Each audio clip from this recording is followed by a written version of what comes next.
Hey guys, and welcome to your weekend review. And tonight we're going to discuss everything happening this week in WWE, including did the Mysterio family turn heel on SmackDown? Kevin Owens coming back with a vengeance. The Fiend targets Randy Orton, and Roman Reigns continues to evolve into a magnificent heel character. All that, and of course, much more right now. Welcome to the WWE Podcast, the most passionate and authentic wrestling analysis on the web. We've got you covered with every Raw, SmackDown, and NXT show, giving you a no bullshit opinion. We know you love wrestling. We do too. So let's get this show underway. And that's the bottom line. What? 'Cause Stone Cold said so.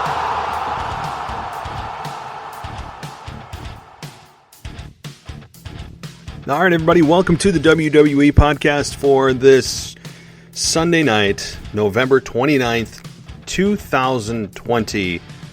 And we've got about, a month left of 2020? I don't think anyone's going to complain about that, as this has certainly been a challenging year, but a really fun year for wrestling considering the fact that there's no fans. And we're going to get into this week in WWE, a little bit tilted to SmackDown, yes, because we have a full Monday Night Raw review, but certainly going to touch on the big ticket items in a kind of a different perspective than we did through the full Monday Night Raw review. But there's definitely things on SmackDown that I want to discuss, and a lot of good things at that. I mean, I've been on a bit of a positive spin with the product as of late, particularly last Monday Night Raw. I opened the show with, I think it was like 20-30 minutes of just positivity, and I will definitely be trying to strive for that as well for SmackDown, because while there were some things that were just bizarre, right? Like the Mysterio family ganging up on King Corbin for no reason and acting like a completely heel group, and that made no sense to me. Yeah, and we'll get to that.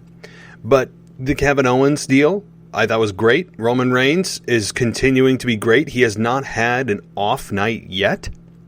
He has not had a single night where I'm like, ugh, that didn't work. I haven't cringed once.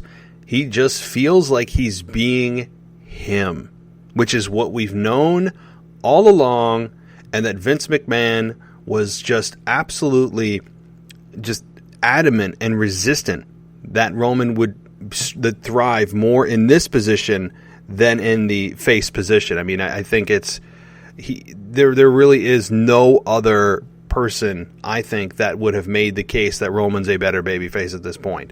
So we're going to get to all of the good and, yes, bad things that happen on SmackDown.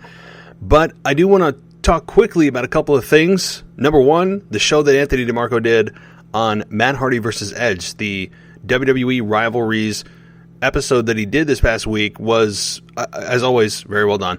Number one.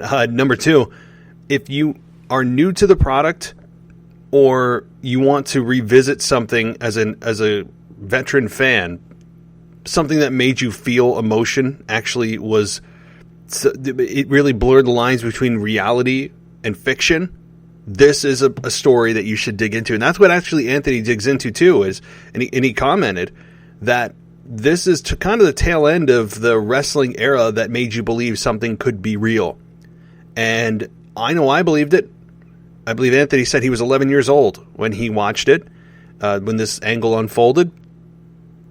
I was 20. So, and I still believed it at 20. So I don't know if that speaks more on WWE's brilliance in storytelling, or it speaks to my just lack of intelligence. So maybe a little of both.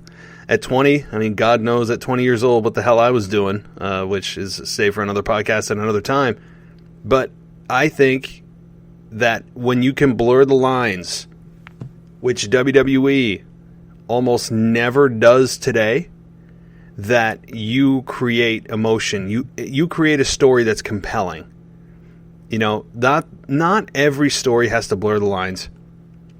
That's not my point. But when you have stories that do, and it's based in truth, then certainly you have the recipe for an engaging, compelling, and money-drawing story in the palm of your hands if you're able to execute correctly. And I think for the most part, Matt Hardy versus Edge is a story that WWE executed pretty well. So if you want the full review on that and what exactly led up to the Matt Hardy versus Edge, if you're thinking, well, what are you talking about based in reality? What is this? What happened? Well, I'll let Anthony DeMarco take that baton and run with it because he does a great job of explaining it. So I'd recommend you go check it out. It's on our feed and was posted on Friday. Speaking of shows, if you've noticed, we've certainly posted a hell of a lot of shows over the last few days, right? We've posted the rivalries. We've got the New Japan Pro Wrestling show that if you are not a fan, maybe you'll become a fan. I would really recommend you listen to Zach Downing. Very, very good. Certainly a very listenable podcast, a very intelligent and passionate guy. Kind of all fits into what we're looking for here. And we also have Michael Ritter, who did SmackDown, a complete SmackDown review, and gave his top five individuals that we could see a big push in 2021. So, very interesting list and a great SmackDown review, as well as, don't forget, we had Mimi Burris, who had her first show here in the WWE podcast, where she discussed the highs and lows of the week, and I got great feedback already, and I certainly enjoyed the show as well. She feels like she's been here for months, years. I mean, she just kind of like slid right in perfectly, and it's been great. And I hope that you guys enjoy her too. It's also a good thing to have a female voice on the show. I think that definitely breaks up all of us guys being nerds about wrestling, and throw in a female every once in a while. I definitely think that's good for listenership, and it's cool to hear girls talk about wrestling. Because let's be honest, we don't hear about it a lot. It's not something that we hear women, not necessarily girls, but women, talk about. It seems to be kind of on the DL.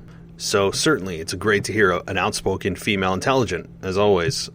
Just very well spoken, and check it out. It's the highs and lows of the week that'll be dropping Saturday night, Sunday morning-ish every single week. And, of course, don't forget Zach Smith covering NXT. And he did, as always, a great job covering NXT in what was a very eventful NXT with the Toni Storm heel turn, among other things. So check it out, guys. We've got a full lineup. We've got a great cast of members here on the team that cover all angles of wrestling for you. And myself covers about 3 shows a week. So the rest of the shows are up to our team here that does a great job in covering wrestling. So, again, I'm also going to be doing live shows when needed. And I may continue the Wednesday format. We'll see how that goes. Again, if I don't get callers, I just kind of shut the show down because it's for you guys. I'm still going to do the voicemail bag. So if, by the way, you want to call in, the number is still valid. Right? That number, if you want to call us and leave a voicemail, you got 3 minutes. 518-952-0247. So definitely feel free. Talk about wrestling, anything coming up. I know that Black Friday and all that kind of thing has thrown a wrench into our plans and are certainly sitting probably at home and shopping on Amazon like myself, or trying to find a PlayStation 5, which is like, trying to find a needle in a haystack. It's pretty much impossible right now. So, okay, guys, week in review. What happened this week? Well, let's start out with some positivity, because I'm on a positivity ride right now. I don't know if the New Day have somehow injected their power of positivity all the way from Orlando, Florida, which is, I guess, where they're kind of stationed, where all the talents seem to be stationed right now, into all the way in upstate New York here. But whatever the case may be, I will say I'm really loving, or at least for now, what they've done with Kevin Owens and Jey Uso and Roman Reigns. Right now, Roman Reigns and Jey Uso are just doing such a great job. And it's a testament to them that when I say they're doing a great job, that doesn't mean I'd go to a live event, whenever the heck, those happen, of course, and cheer them because they're cool heels doing a great job. That's not what I mean. And in today's heel vision or heel personas, you have a lot of heels that are great at their job. They're so great that they're cool, which makes them, guess what, not a heel. So when you get these true heels that come along, which we've all believed that Roman could be just as good as this for many years, and it's here, and he's not a guy you cheer for because he's doing a great job as a heel. He's a guy that you genuinely dislike. So that's the biggest compliment I could give Roman Reigns and Jey Uso at this time. Because Jey Uso is also just a great, I hate to say sidekick. He's a great second in that team of Roman Reigns, Paul Heyman, obviously, and Jey Uso.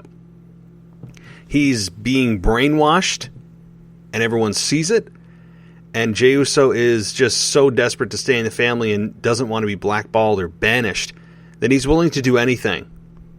Willing to do anything for Roman, who will never be satisfied, no matter what decision Jey Uso chooses. Roman Reigns will forever be annoyed by Jey Uso. He didn't do it right. He didn't do it when he should have known he should have done it. He did it when Roman told him not to do it. You know, all of these things that no matter what Jey does, nothing's ever good enough. It's great. It's great storytelling. It's great TV. Wonderful TV. And Jey Uso has become a bigger star in a month and a half than his first 8 years or however, 9 years, whatever the heck it's been since he's come to WWE with his brother as the Usos. I mean, it is certainly it's one of the best things that ever happened to Jey Uso's career and Roman Reigns. So now you interject Kevin Owens. And he's moved on from, Drew McIntyre, which was kind of a flash in the pan, but we will revisit that, I'm sure, later. That was just kind of an appetizer for the main event that may or may not come our way WrestleMania time. But we have Kevin Owens coming in now as the next contender for Roman Reigns. And Kevin Owens, a guy that has been practically irrelevant since April. Think about that. This guy has been irrelevant for nearly 9 months. After WrestleMania, he beat Seth Rollins. He injured himself. Right? He was gone for a little while. He comes back. He's kind of on the Kevin Owens show. Gets in a skirmish with Seth Rollins again, and that kind of goes away. He kind of pops up here and there, does the Kevin Owens show, comes back. He's been almost doing nothing for 9 months. And now he's finally gotten himself into a program he can sink his teeth into. Kevin Owens has gotten his teeth into a program that may be the best program he's been in a very long time. And I know it's only been a week or two. I understand that. But what I'm seeing so far, it's got a lot of potential.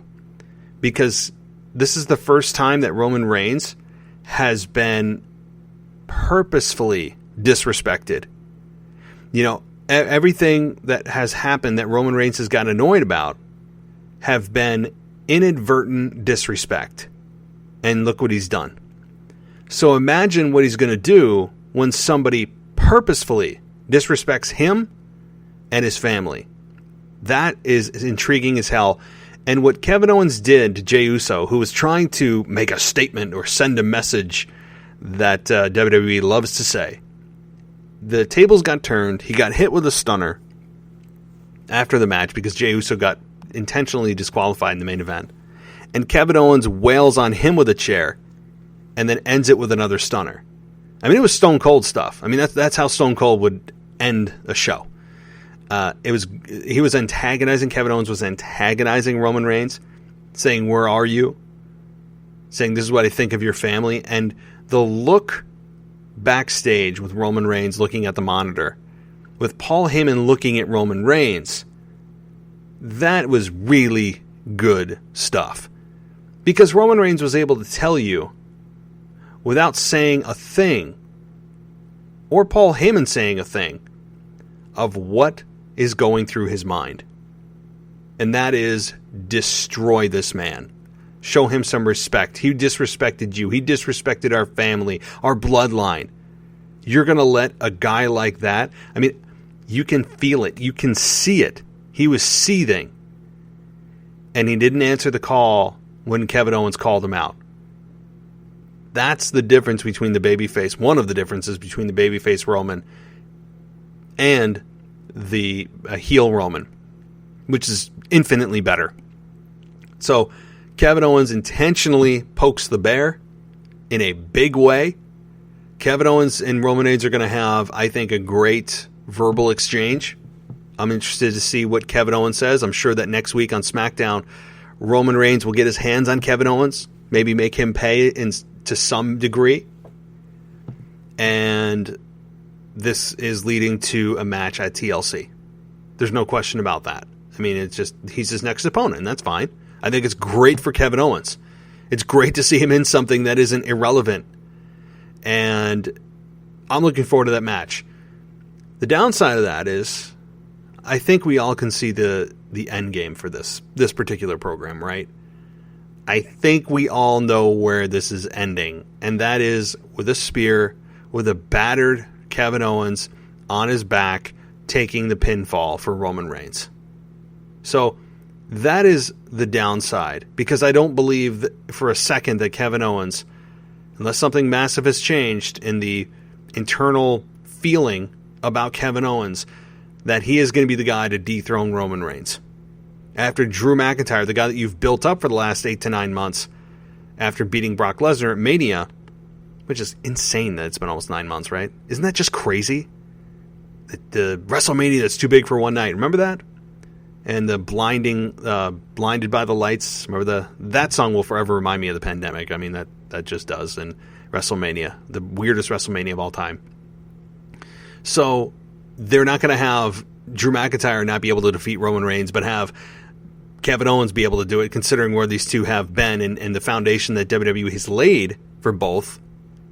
You don't see Kevin Owens being able to flat out beat Roman Reigns. So here's the positive to that, though, I guess, as I debate myself live here, is that you have Kevin Owens in an elevated position coming out of this.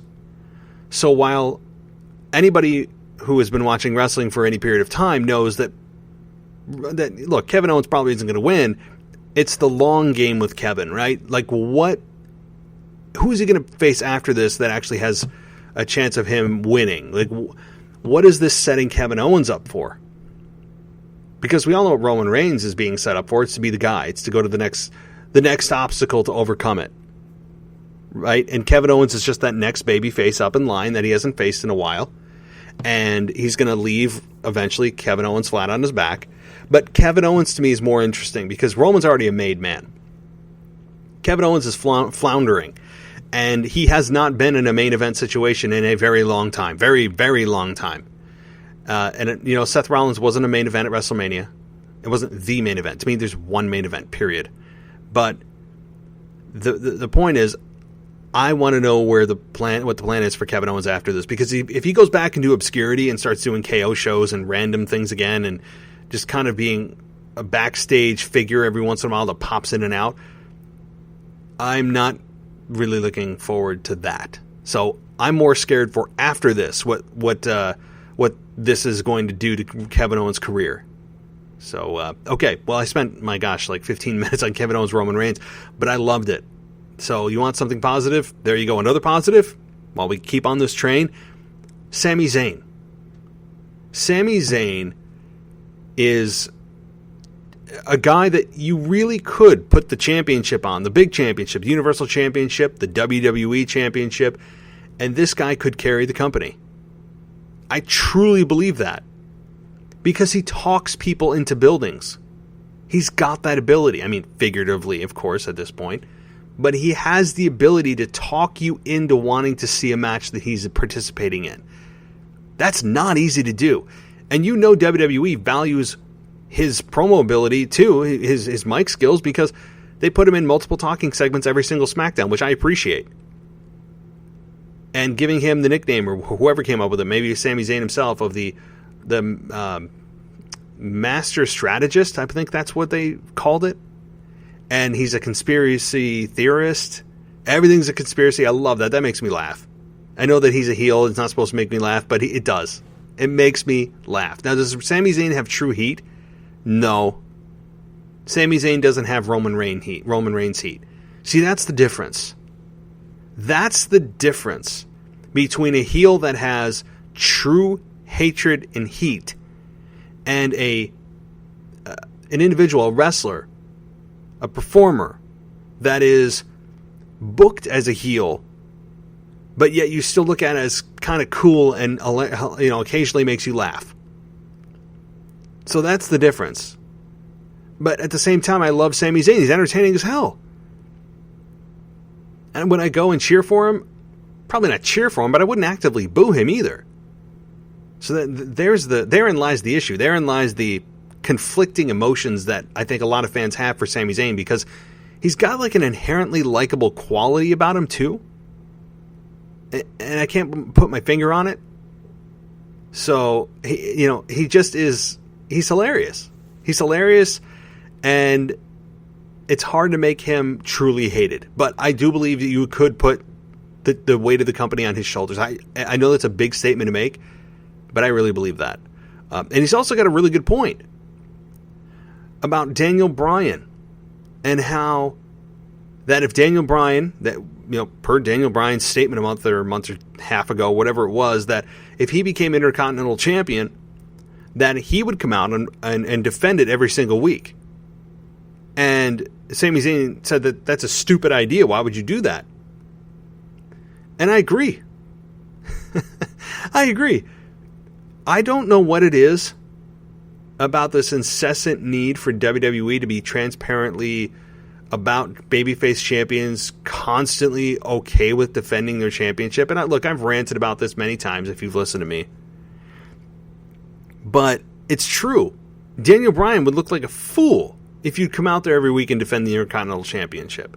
Now, I know John Cena did it with the United States Championship, and it lended itself to be one of the more entertaining segments, and segments I look forward to the most every single Monday night when he held the U.S. title. I loved it. But as a rule of thumb, I am not a fan of constant championship matches, particularly from babyfaces that Vince feels the more important point to get across to fans is that you're a fighting champion. You're not backing down from a fight. You'll defend this anywhere. Again, that makes you look like a fool, that you're giving away an opportunity that anyone can get anytime they want because they just ask for it. Well, that's not how life works, number one. Number two, you're there to fight for championships. You've presumably fought and scratched and clawed and bled and sweat and cried to get to where you're at. And you're going to just reward anyone that asks because, well, I'm a babyface. Gosh darn it, I'm supposed to defend this championship anytime. It looks stupid. It looks foolish on the babyface's part. And furthermore, the championship itself is devalued because you're giving away something more, which makes it worth less. Pretty damn simple. But WWE, don't tell them that. To them, every babyface needs to be a fighting champion. Anytime anybody asks, they'll just give it away even if they say no, like Asuka did to Lana on Raw. I mean, Lana literally said, like, I don't want a championship match. And Asuka's like, hey, no, you're getting one. It's ridiculous. I mean, they're like the babyfaces are forcing championship matches. Like, they want to defend it so bad that they will, even when the opponent says, I don't know, they're like, nope, we're doing it. It's so ridiculous. It's ridiculous. Oh, Lord. I mean, okay, well, I'm gonna keep moving on here. So Sami Zayn, I love. Sami Zayn is an absolute highlight. I look forward to him every single week so much on SmackDown. So that's a huge, huge positive. Big fan. Big E this week was backstage kind of giggling and laughing, though, with Apollo Crews. And he cut a halfway decent promo on Sami Zayn, who interrupted, and shook his hand and then counted to 10 as Sami Zayn was writhing in pain from Big E's grip on his hand. But the reason Big E did that was to mimic the 10 counts that Sami Zayn has been getting in order to just claim a victory in a championship match. The other point, though, is Big E, if you noticed, was not in his silly rainbow attire that the New Day would typically wear. So that's a positive, and maybe maybe a step in the right direction. If you remember, I said that Big E, I do not expect a 180 turn immediately. I expect, and as long as I see a slow progression week after week, we start to see a little progress. A little progress. A little progress. That's what I'm looking for. Not a sudden flip to this dark, mean character that is cutting much different sounding promos. That's not what I'm looking for right off the bat. And honestly, it wouldn't be something that would make sense. So for me, Big E is a guy that I need to see progression from and a direction for. Not just this guy that comes backstage, makes jokes, pretends that he's still in the New Day and that Kofi and Xavier are still there. Right? That's the most important thing. And maybe it was just an anomaly this week and he just wasn't in his ring gear because he didn't have a true match. But nonetheless, it was something small that I noticed that hopefully they continue to work on. So the other thing on SmackDown, let's see what other big things happened here. We got Bianca Belair defeating Natalya. And don't worry, folks, we got our first roll-up of the night. So the roll-up lives on as a finish here. And I don't even honestly know why a roll-up was done. And I say that because Natalya is so defined down by WWE that would a clean loss to Bianca Belair really have hurt Natalya that much? No. The answer is no. There's a correct answer here. The answer is no. Natalya would not have been damaged whatsoever if she lost clean to Bianca Belair. And furthermore, I think you took a little bit of the credibility away from Bianca Belair by not allowing her to go over clean on Natalya. So not only is WWE maybe trying to protect Natalya, which is really unneeded, but also they took a little bit of the importance and the emphasis off of the victory over Natalya from Bianca Belair away. So nonetheless, it was a good match. I mean, it kind of was exactly what you'd expect, and it was a very much just a win for Bianca, who was the only person that could have won that match. I mean, Natalya is a veteran. The only thing she's got going for her is her family name and her tenure. That's it. And I don't mean disrespecting to Natalya, even though it sounds like I just disrespected her. But let's look at the facts. The facts are that she is a 2-time women's champion. One of those was the extremely prestigious Divas Championship. Y'all remember the Butterfly Championship? Yep. If you can't sense the sarcasm, sense it right now. But she also did hold the SmackDown Women's Championship. So she is a 2-time women's champion, albeit really a 1-time because the Divas Championship, doesn't count. That was in an era that women weren't really even taken seriously. So I don't take the belt seriously, and therefore she's a 1-time women's champion. So there's that. So she was SmackDown Women's Champion once. She doesn't cut particularly good promos. She has cut good to very good promos at times where she feels it in her guts and she doesn't sound like she's scripted and she's coming off some place of real emotion. She has shown signs of that over her career. But in general, she's backstage with her stupid cat ears on. I don't understand the point of that. Okay, you like cats. I mean, do you have cats? Or do you wish you were a cat? I mean, I don't know her obsession with it. I know she's on Instagram posting pictures of her cats a lot, so maybe she's worried about her cats watching TV and they want to. I mean, I don't know. I don't get it. And to me, it looks silly as a grown woman who's probably nearly 40 years old going out there with cat ears on. So that doesn't help her case, right? Then you have her body of work, which speaks for itself. She is a tough woman. She has lasted in WWE for quite some time. I mean, she has been in WWE for many years. Since really 2008, as I'm looking kind of through her history with the alliance with Victoria. She was with the Hart Dynasty in like 2009, 2010. The Divas of Doom. So she and was a part of the women's revolution. when you look at Natalya, nobody is looking at her going, oh man, I can't wait till they build around her. Like, WWE's had her for 12 years. And you would think that they know what their asset is after 12 years. So, Natalya, for those out there, I know I went on a big Natalya tangent, but I don't talk about her a lot because she's often an afterthought. Based, again, no disrespect, this is WWE creative. This is what I see on my TV screen, not backstage. I see this on my TV screen. So this is the information I'm going off of. But, again, I just don't see her ever being somebody that they build around.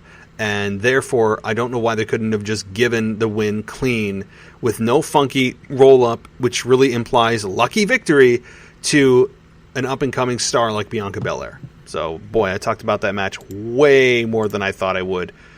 Okay. Then we get to Murphy defeating King Corbin. Now, let me set the stage here. First of all, King Corbin was supposed to face Otis in a match that night, but Jey Uso came out and ended up beating the holy hell out of Otis with a steel chair. And it was because after the beginning of SmackDown with Roman and Jey in the middle of the ring, where Roman was basically saying they don't respect you because they don't fear you. And Jey took that as I need to beat the hell out of somebody, I need to instill fear.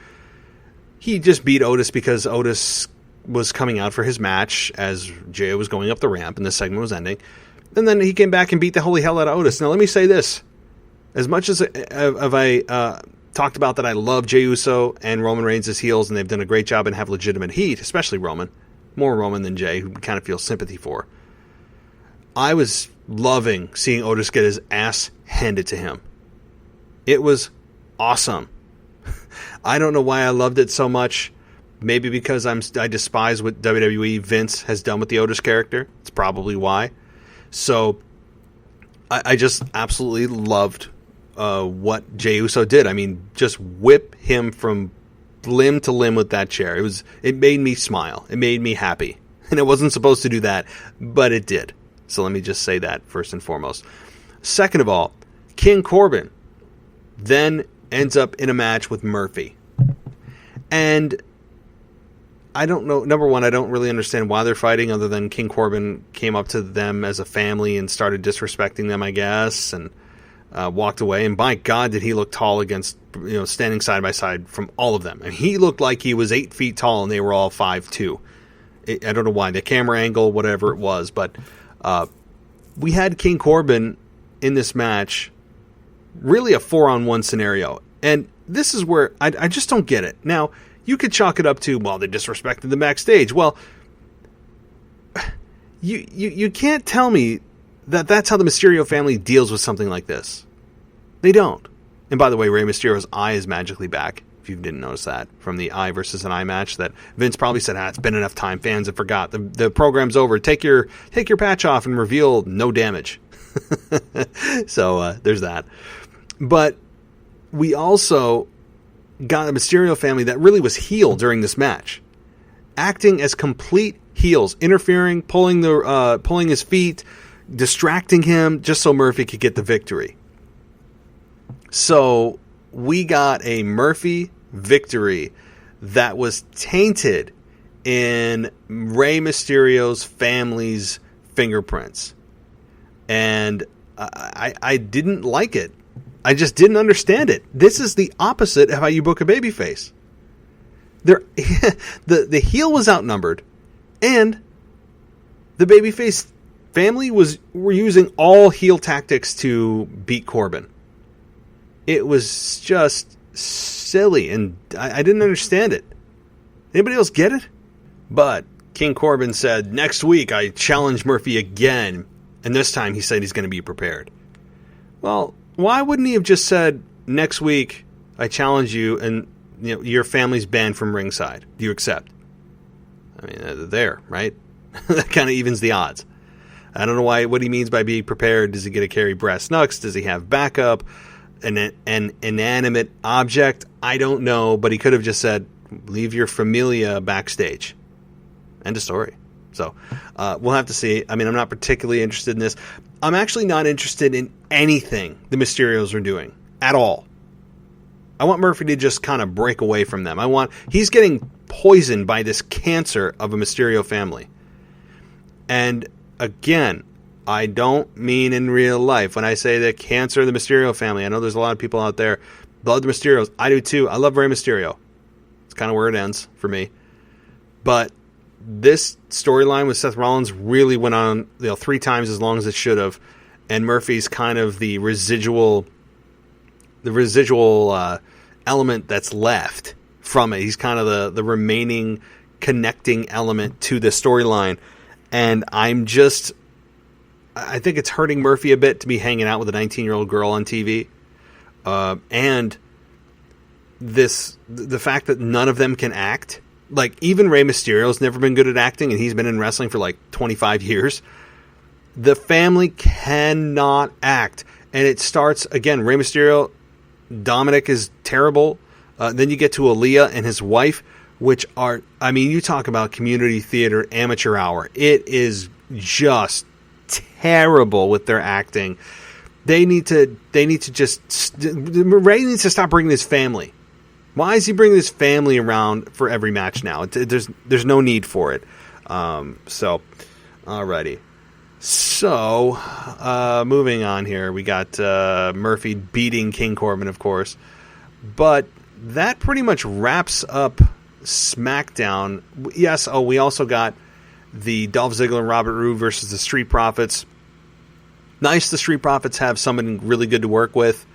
But, yeah, we got the good old roll-up on the champions here to put themselves in a championship picture. So we got Robert Roode and Dolph Ziggler defeating the Street Profits so that they have to defend their SmackDown Tag Team Championships against them in the near future, which, again, will be at TLC. I mean, so that's really SmackDown. Again, I thought overall it was really good. Really good.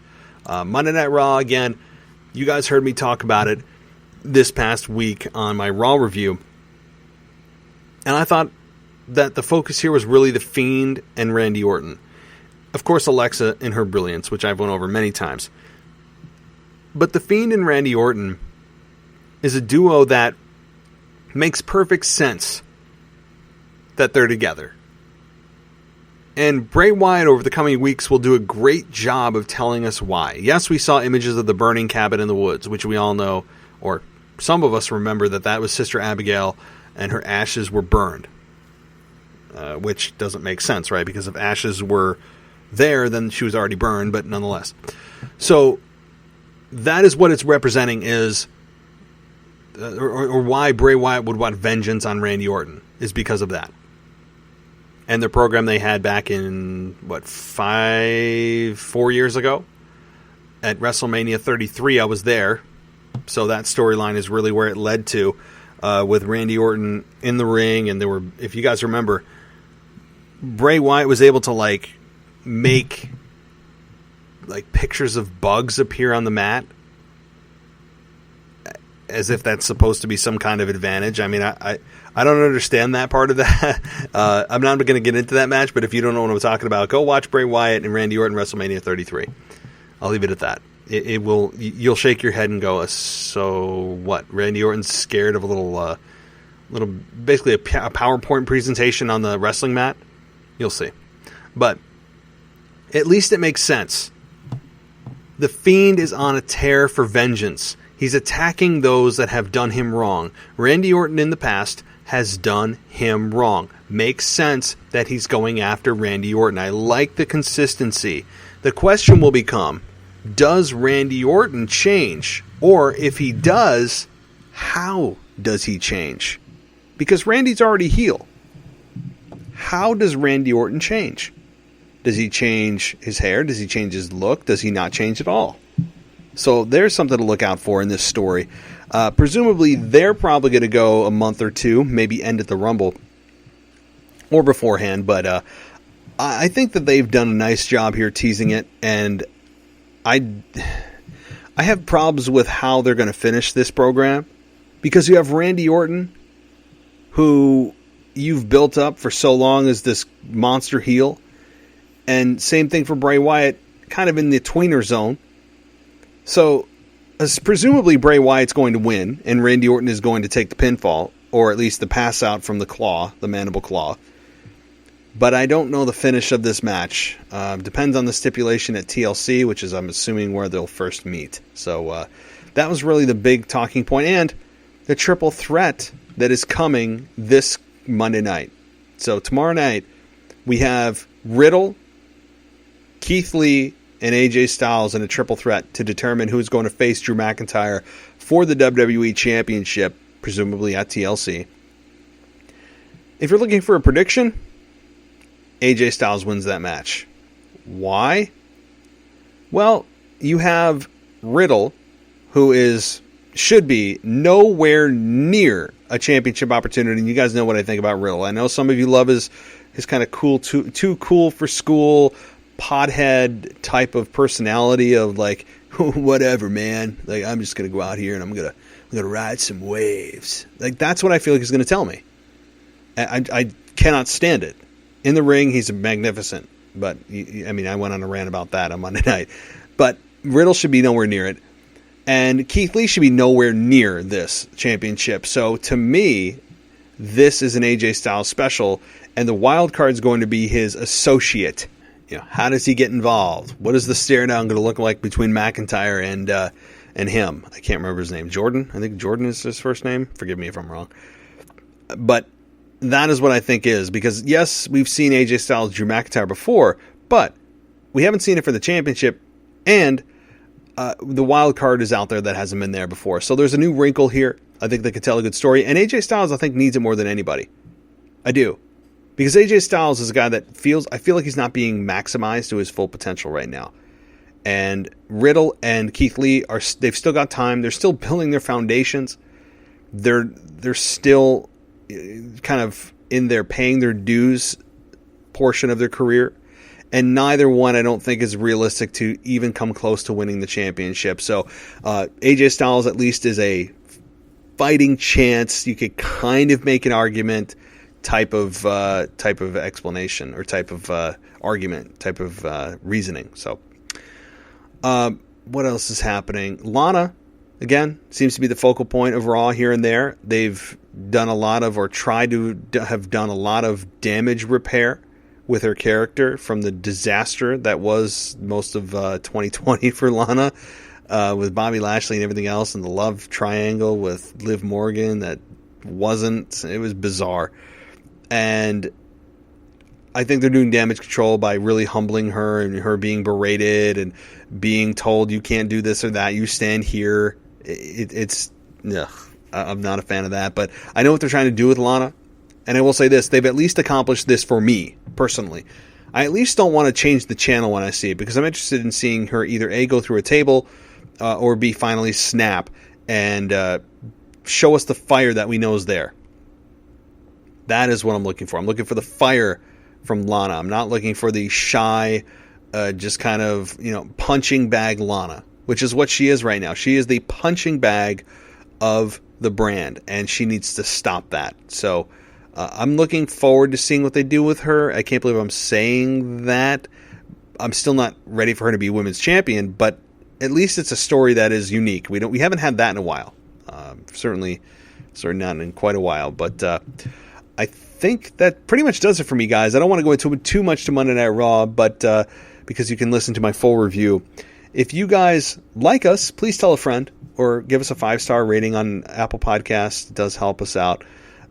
We are on every podcast app you can imagine. Spreaker, Spotify, Stitcher, really radio.com, everywhere that you can imagine. So tell a friend, and I do appreciate that very much. And on Tuesday, we'll be back with a Monday Night Raw review, and then Wednesday may or may not do a live show.